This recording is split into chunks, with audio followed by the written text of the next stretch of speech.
You guys will find that you have passions, and having a passion is a gift. I think we all have passions, and you don't get to choose them, they pick you, but you have to be alert to them. You have to be looking for them. And when you find your passion, it's a fantastic gift for you because it gives you direction, it gives you purpose. You can have a job, or you can have a career, or you can have a calling. And the best thing is to have a calling. And if you find your passion, you'll have that, and all your work won't feel like work to you. Many kids and many grown-ups do figure out over time what their passions are. And sometimes we let I don't think it's that hard. I think what happens though sometimes is that we let our intellectual selves overrule those passions. And so that's what needs to be guarded against. My job, one of my jobs as the leader of Amazon, is to encourage people to be bold. And people love to focus on things that aren't yet working. And that's good, it's human nature. That kind of divine discontent can be very helpful. But it's incredibly hard to get people to take bold bets. And you need to encourage that. And if you're gonna take bold bets, they're going to be experiments, and if they're experiments, you don't know ahead of time whether they're going to work. Experiments are by their very nature prone to failure, but a few big successes compensate for dozens and dozens of things that didn't work. So, bold bets, AWS, Kindle, Amazon Prime, our third-party seller business, all of those things are examples of bold bets that did work, and they pay for a lot of experiments. I've made billions of dollars of failures at Amazon.com, literally billions of dollars of failures. And you might remember Pets.com or Cosmo, or give myself a root canal with no anesthesia very easily. None of those things are fun, but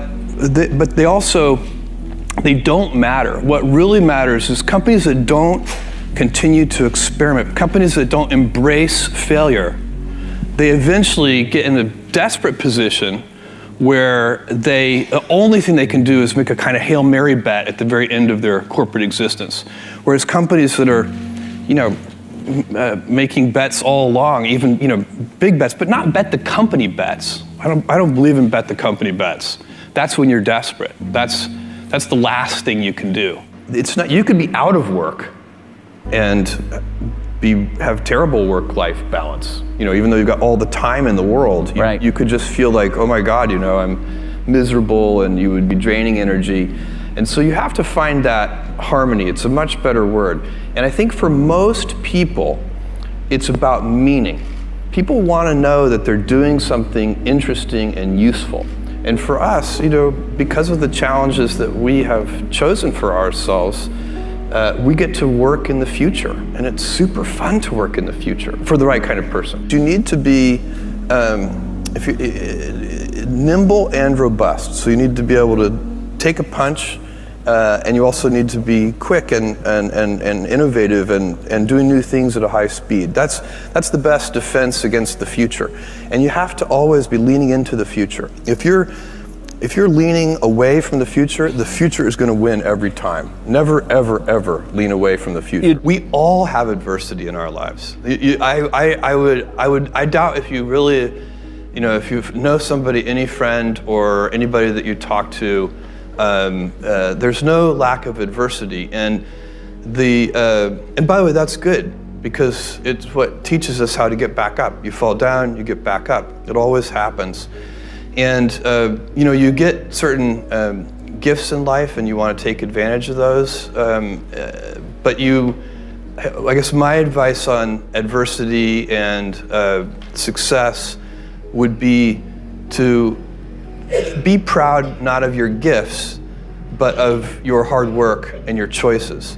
So, you may be, the kinds of gifts you get in life, you might be really good at math. It might be really easy for you. That's a kind of gift. But practicing that math and taking it to the next step, that could be very challenging and hard, and take a lot of sweat.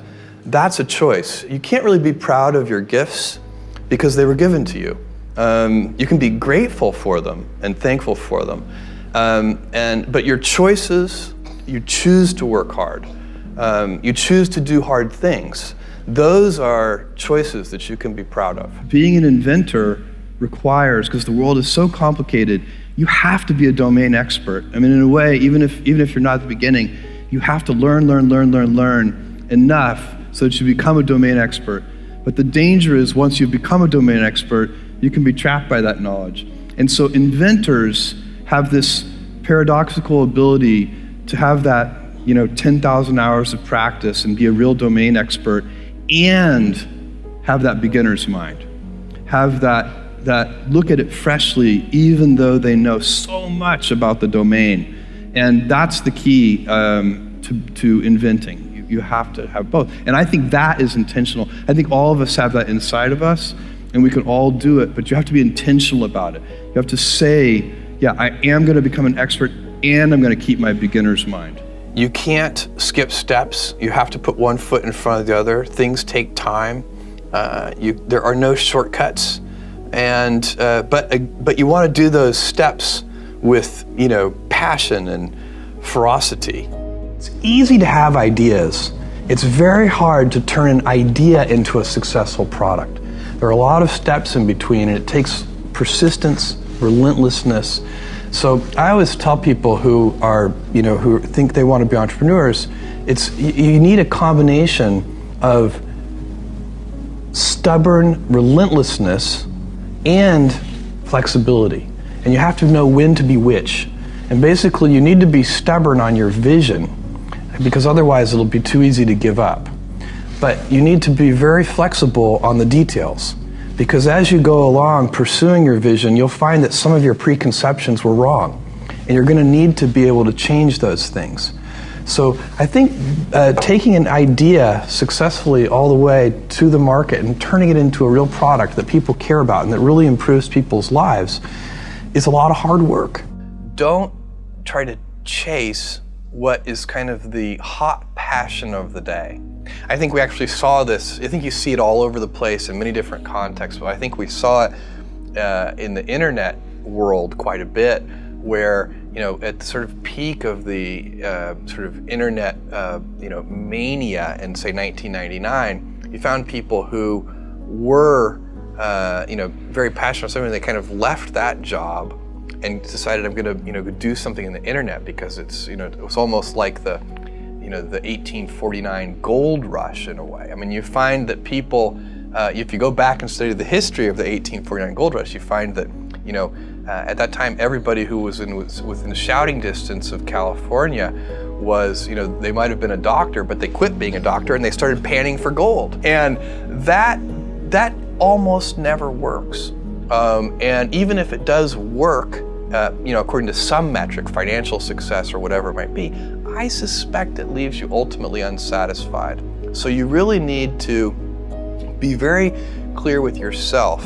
And I think one of the best ways to do that is this notion of projecting yourself forward to age 80, looking back on your life and trying to make sure you've minimized the number of regrets you have. That works for career decisions. It works for family decisions. Do you want? I have a 14-month-old son, and it's very easy for me to, if I think about myself when I'm 80, I know I want to watch that little guy grow up. And so I don't want to be 80 and think, shoot, I missed that whole thing, and I don't have the kind of relationship with my son that I wished I had, and so on and so on. So if you think about that, so I guess another thing that I would recommend to people is that they always take a long-term point of view. And I think this is something about which there's a lot of controversy. There's a lot of people, and I'm just not one of them, believe that you should live for the now. I think what you do is you think about the great expanse of time ahead of you and try to make sure that you're planning for that in a way that's going to leave you ultimately satisfied. So this is the way it works for me. And I mean, everybody needs to find that for themselves. So I think there are a lot of paths to satisfaction, and you need to find one that works for you.